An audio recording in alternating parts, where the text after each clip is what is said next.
Welcome to Aspire to Lead, where we empower educators and school leaders to grow, inspire, and thrive. I'm your host, Joshua Stamper, author, speaker, and leadership coach, bringing you conversations that spark transformation, challenge the status quo in education, and equip you to make a lasting impact on your campus or in your district. For more information and resources, visit joshstamper.com as we're looking to ascend to new leadership heights together.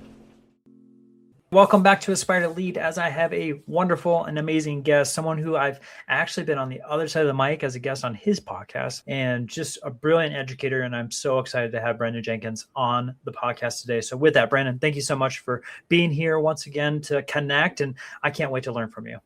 Yes, I'm so excited. Thank you for having me. This is an amazing opportunity, and I can't wait to talk. I love to talk. So, I mean, look, it's perfect. It is perfect. I can't wait to dive into some really important topics, and you have such a great perspective. So with that, before we jump in, will you just share a little bit about yourself and about your educational journey? Yeah, definitely. So I am based in Houston, Texas. I'm a third grade math and science teacher at a STEM academy. My teaching journey is definitely a mix of traditional and non-traditional in sorts. I knew that I wanted to be an educator from a very early age. I come from a family of educators. You know, my aunt was a teacher, my uncle's a professor, my mom worked in education for a while. So I would go during the summer with my aunt to her classroom and we would put things together and I'd be like, oh my gosh, this is like amazing. Like you're creating magic basically for, your students when they come in. And so I knew from a very early age I wanted to be an educator. And so I took the necessary steps to get there. In middle school, I started with our PALS program, which we would partner with our neighboring elementary school. We would go and talk to, and mentor little kids. I had a first grade classroom. And then in high school, I joined a CTE course, which allowed us to go and be mentored by educators within the district in hopes of one day coming back to our district and applying to be a teacher there. And then right out of high school, I did a homegrown program within my district. And that was probably like a foundational piece of like my educational journey because I started at 18 as a homegrown student. And then 2 years going into that, they hired me on as a full-time SPED paraprofessional. And so I did that for 6 years, all while getting my degree and ultimately getting my teaching certification and then starting in my own classroom. And so that's kind of like my educational journey. I feel like it's untraditional, non-traditional, like it's that mix of both. But yeah, it's been a fun experience. I actually started as a paraprofessional myself. So I love that was your journey because not everyone has that. Exactly. Let's talk about the world that we live in. Mm-hmm. So obviously it looks a lot different now than it did 5-10 years ago. Exactly. I can even think about when I first started teaching, which seemed like ages ago. Social media wasn't really a thing. It was a kind of faux pas, like don't use it, don't talk about the school, don't talk about your classroom, don't do anything. And obviously that has changed and is very different now. I want to know how you see social media shaping the way educators process the realities. And then also, how sharing as far as humor or venting can help or hurt the educator themselves. Yeah, I think that social media is definitely like this polarizing, about right before the pandemic, after the pandemic, like in that time span, you never really got to see inside of people's lives. And my own personal experience, I thought my teachers were living at the school. It was crazy to see them at the grocery store. It was crazy to see them doing, other things outside of teaching.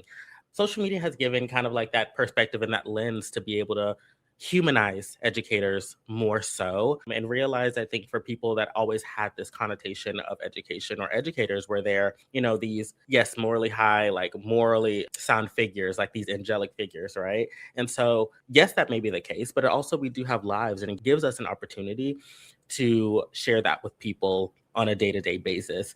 I think that social media in terms of education has definitely, I think that we're still in a period of where districts or, the state itself is trying to figure out, okay, we have this influx of educators who are, one, wanting to share their lives, their stories, their humor, their struggles. I mean, the beauty of education, right? Two, trying to make some kind of revenue, because that is a new thing, right? Income on social media. So I think that they're still trying to balance and figure that out itself. You're in a space where you can say, no, you cannot record in a classroom, but that doesn't stop the content being produced. A person can go from, okay, you can't do it in your classroom to being like, well, I'm going to share my Saturday as a teacher. and it's still the same thing. So you can't really control that. So that's why I'm saying like districts are still trying to figure out that piece and that component. I talk about this as far as like Yeah. promoting the fact, especially our Mm-hmm. leaders, like you need to tell the story. Exactly. Because if you don't do that on social media for your campus or for your teachers or for the initiatives, then what you're doing is you're creating a space for other people to share what they may interpret or think or perceive.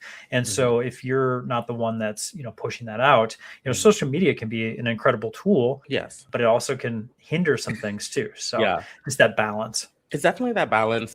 In my own experience, I started doing social media about 2 years ago, and it really was like an outlet for me to look. Education can be like this isolating career, right? You're working with kids on a day-to-day basis, but I mean, you like talking to adults is so hard when you're becoming like you're an educator.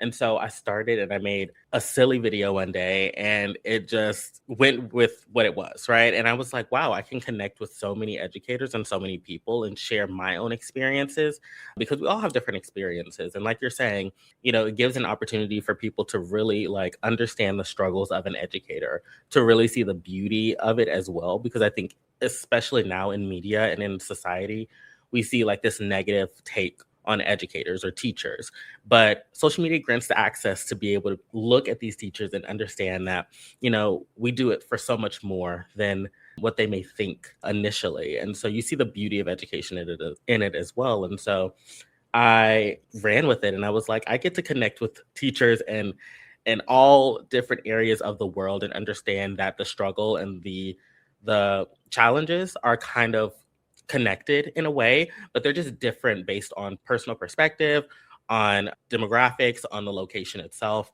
So I think that education and social media have a lot of more work to do, but I think we're going in the right direction of it. And like you said, it can harm, your career. So being smart with it as well is definitely important.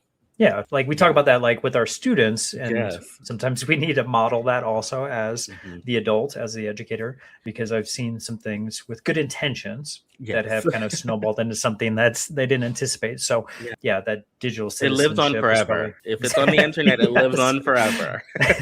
Isn't that right? And some of our teachers too, you talk about the interview process with administrators. I mean, they look into that stuff too. They And do. sometimes there's things still on social media accounts that are from when they're in high school. If my students, which you probably know in secondary, is probably going to be searching, or parents are going to be searching them up on social media, is that the first reflection that you want people to see as an introduction to you? Well, I mean, elementary, the parents will dive very deep because they want to know. Our kids are smart in that too. Like, I mean, third graders. My third graders know how to work a cell phone better than I do, a tablet better than I do. So like, I mean, they're smart. They know how to do these things and they will look you up. I mean, it just takes a little bit of information. So true. So good things to think about in regards to social media. I would love to talk about representation in education. So what does that mean as far as like concrete terms for students to see their own identity or culture or stories that are reflected in like curriculum or in classroom spaces? Because they're obviously interacting with us each day. And so what's that impact when they're starting to see a good representation within education? Yeah, there's so many connecting pieces to that overall scope of representation, right? And it doesn't just mean culturally, right? Or skin color, or skin tone. It varies and there's different umbrellas that it falls under. But I think for me personally, I grew up in a very sports-centered community. And although the community that I grew up in was very Black and brown, I never had the opportunity to interact or connect with another Black man within education until I got to college. Even in that space, it wasn't in a teaching role. It was more so connected in a different role. So I never really had that opportunity. And I thought it was so important for not only me, but so many other individuals to have that opportunity. And so I kind of went down the rabbit hole and did a lot of research. And I started working with advocacy groups like Education Trust, Texas, and National Teach Plus Fellowship. And we kind of like looked at that scope and the statistics and the data surrounding all of that. And it's alarming. I mean, we're now in 5 years ago, 6 years ago, it was 2% of Black male educators within education. Now it's dropped to 1.2%. And that is because of history itself. I mean, my doctoral work right now is centered around trust within education, especially within Black and Brown communities. And as we see a continual cycle, and just like history itself, right? Like a cycle of abuse and hurt within our Black and Brown communities, why would I go into education to feel that same emotion or that same feeling, or to be told no over and over and over again? My own experience, right? Like education has been one of the best things I have ever had. I mean, I love waking up in the morning and going to teach my students, and I love thinking about education and thinking about my community, right? But I've also had a lot of pain and hurt within education that is a cycle. And so I often, like when I was younger, I was like, why can't my cousin, be a teacher? Why can't the guy down the street be a teacher? Like, isn't there more of me within my education preparation courses, right? I was the only male. That's rare, obviously, right? But then I was also the only Black male within 4 years of ed prep. So I'm like, why can't there be more of me? And so I understand, it's a cycle of hurt, it's trauma, it's history itself. And so, representation is so important, not only for skin tone, but also for different areas. Like I said, I grew up in a sports heavy community. I never played a sport. I was not athletically inclined. I hated sports. I'm more of an arts person, right? I loved other things and connecting through creativity and through art and all those things. And you think about like those communities, and there's not an emphasis on that. There's not an emphasis on arts or STEM technology. And I looked at zip code. Zip code tells you a lot about community and what's accessible. So in my community, there was very sports heavy. But if I looked into different parts of Houston itself, they had opportunities for programs that did computer science and STEM and technical engineering. And these kids were learning these skills at 7th, 8th, 9th grade while we weren't given those opportunities. You think about representation in that aspect as well. What is accessible and what is open and readily available for our children to succeed? So, there's all those components as well, but representation is just the forefront of it. Oh my gosh, yeah. So important. Being in Texas, I know exactly what you mean. I mean, football is king for a reason. It's like embedded in everything in that state. So sports is extremely heavy.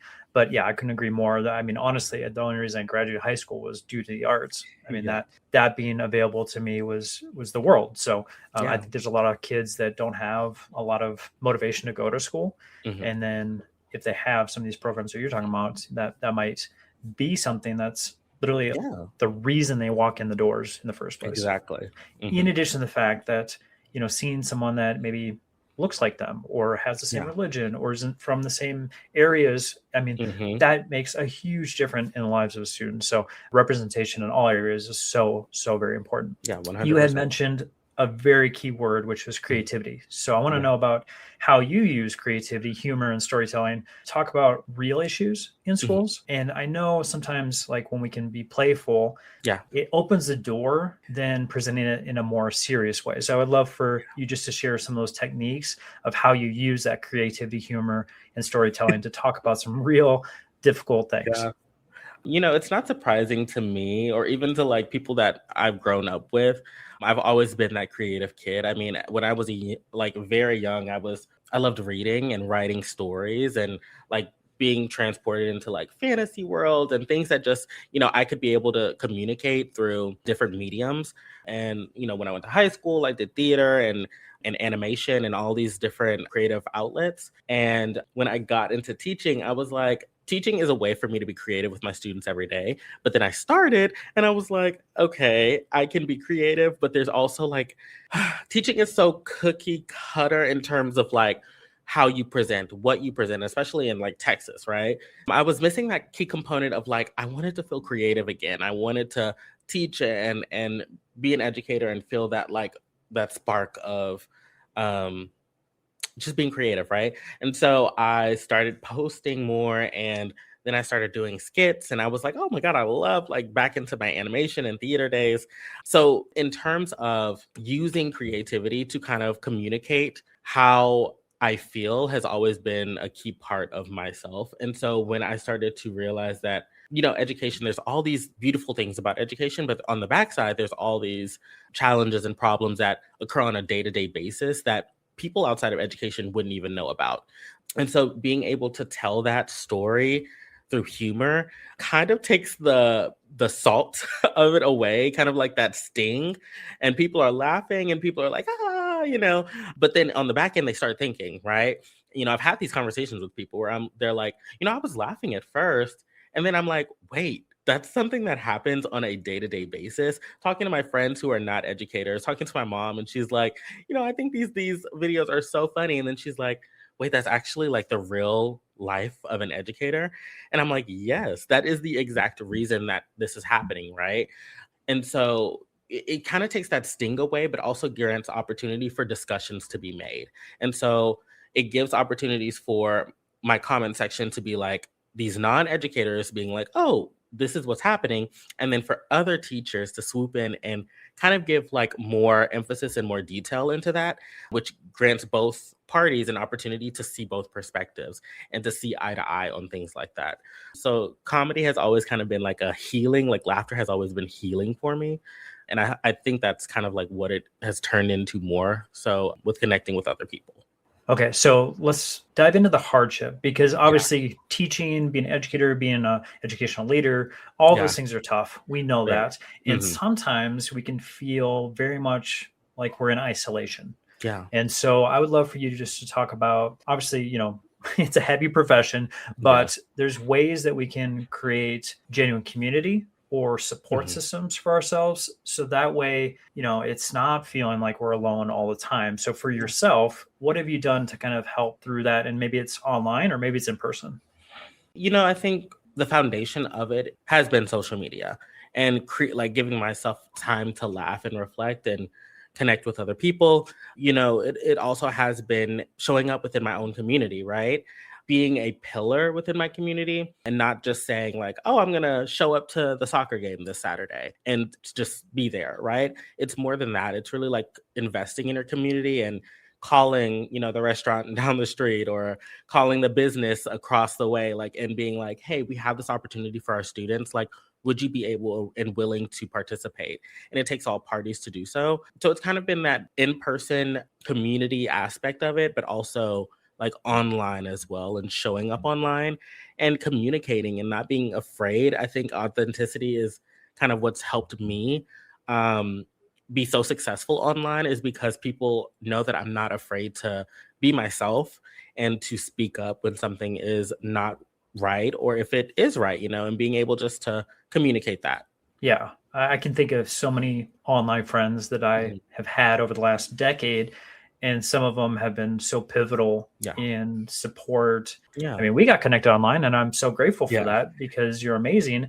And I can think of so many other folks that because of these online opportunities, they've only improved myself and my professional journey. So I'm just saying right now, anyone that's listening, reach out to Brandon, reach out to anyone else that you have connected with on social media, because I think there's some beautiful relationships that can be built that are maybe a little different than what we've done in the past. Yeah, 100%. I agree. All right, so let's talk about your podcast. I mentioned that I had the wonderful opportunity to be a guest. It's Teaching in Color podcast. I'd love for you just to highlight all the wonderful things that you're doing on that platform, but also as soon as they're done with this conversation, I want to know why they should tune in and check out all the wonderful content that you've got. Teaching in Color is like my baby, right? My like, I can invest. So I don't even care if it's like, me investing millions and millions of dollars of it and like nothing happening. Like it's my baby. And so as a Black educator within America, right, I was like, I want to be able to hear the stories of other teachers of color, people who have different experiences. I want to hear that. And I want to be able to laugh and smile and cry and be joyful and be happy about it. I think a lot of times when we think of people of color being portrayed through media, it's often through mediums of struggle. It's like, I've struggled, my life was hard, this is what's happened, and then, magic happens. And I didn't want that to be the case. I wanted people of color to be able to come in and talk about, yes, their struggles, but also the beauty of what they do. And so teaching in color was just an idea one day where I was like, I can connect with so many people. What if I connect with a teacher in Hawaii? What if I connect with a teacher in Canada, an educator in Tokyo? Like, what if I connect with all of these people and they get to tell their stories from their perspective in the way that they want to? Teaching color has blossomed into something completely different. We're on season 3 now, and it's such a magnificent opportunity for me just to now listen and people to connect. And I've gotten so many messages through social media and through the podcast itself about how this has helped them really realize that they are educators for a reason, and that, you know, the system is designed, yes, in a way to not always be the best for teachers of color, but this is an opportunity for us to stand up and to do the right thing and to advocate for ourselves and for our community and for our students. You know, teaching in color, like I said, is now on a new path. We are now in a studio starting in the summer. And so I'll be able to connect with educators in a more intimate space and way. We'll still keep our virtual interviews the same. Of course, I can't fly anyone from across the country, but, you know, like, I'll still keep that as a possibility and an option because I Sure. want to still continue to talk to people. But right now it's going to be based in Houston, and I'll get to talk to educators from all across Houston and just more of an intimate space for sure. Oh, I love it. Well, it was, like I said, it was such a great experience. It was an honor to be on your show. Thank you. Thank you. I want to know real Mhm. quick before we touch on another project you've got going on, but Yeah. based on your podcast, based on the many interviews that you've done, what gives you the most hope for the future of education? Oh my gosh. What gives me the most hope for the future of education? I think, honestly, the word hope itself. I mean, we have so many educators who they're able to tell their stories and their struggles. And, you know, like I said, you'll sit through these episodes and cry and laugh and smile.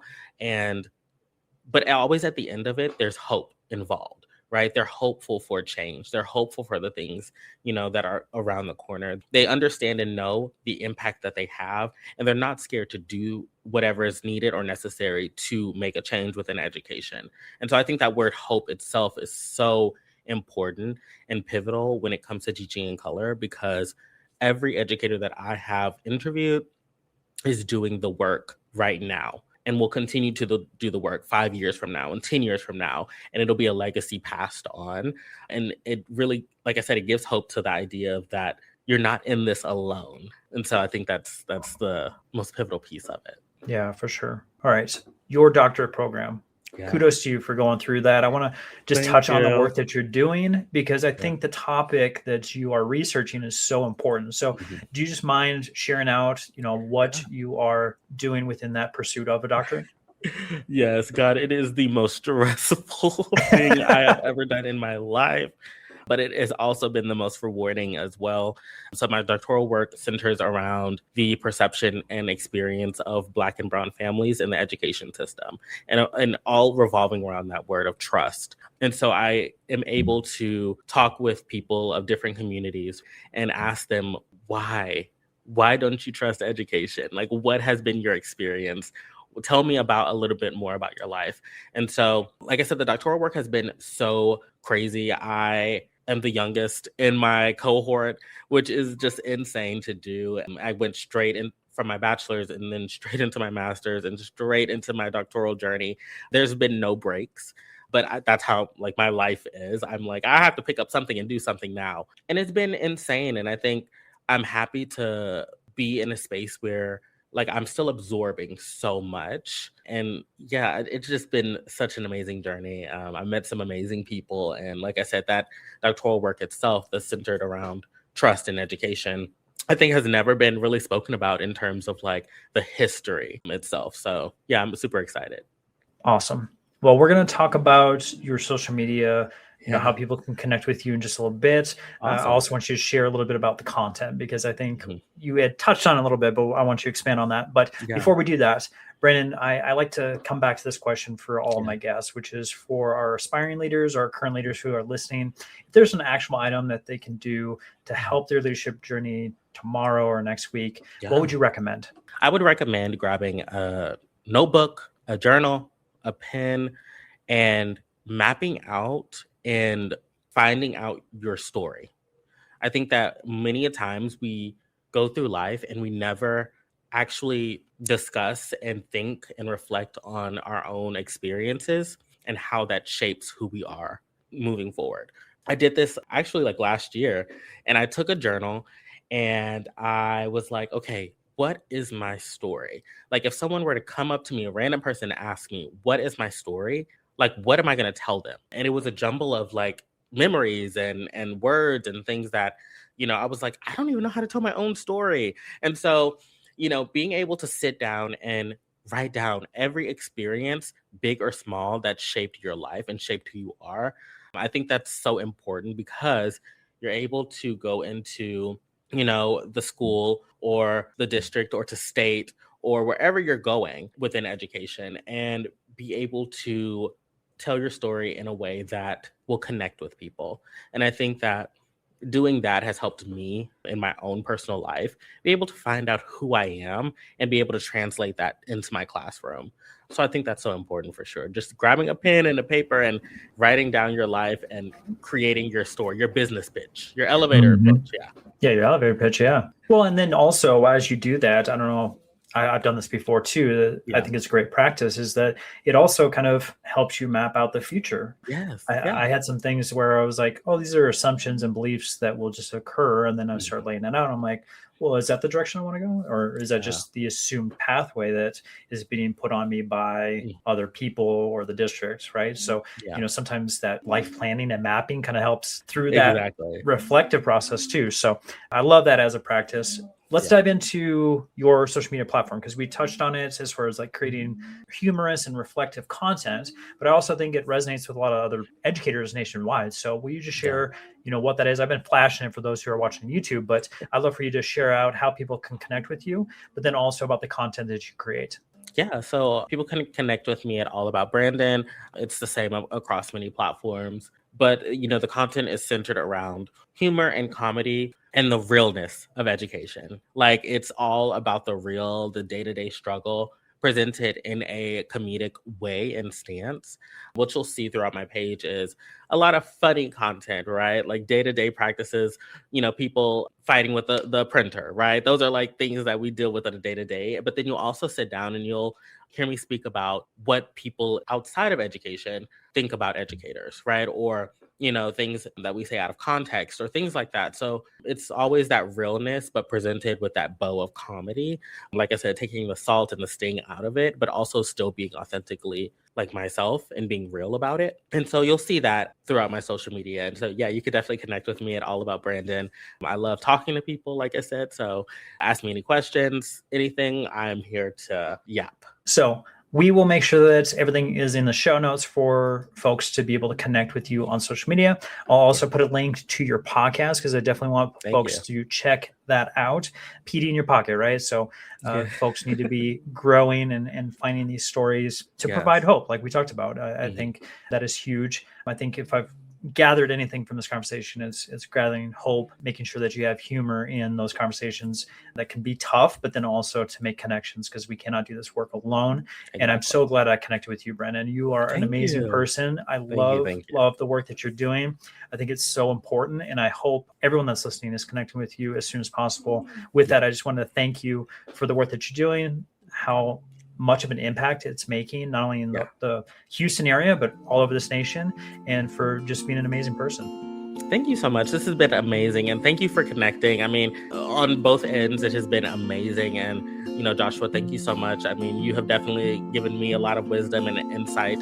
So that I'll take into the future, definitely. So thank you so much. Like I said, this has just been amazing. I appreciate it. I really do.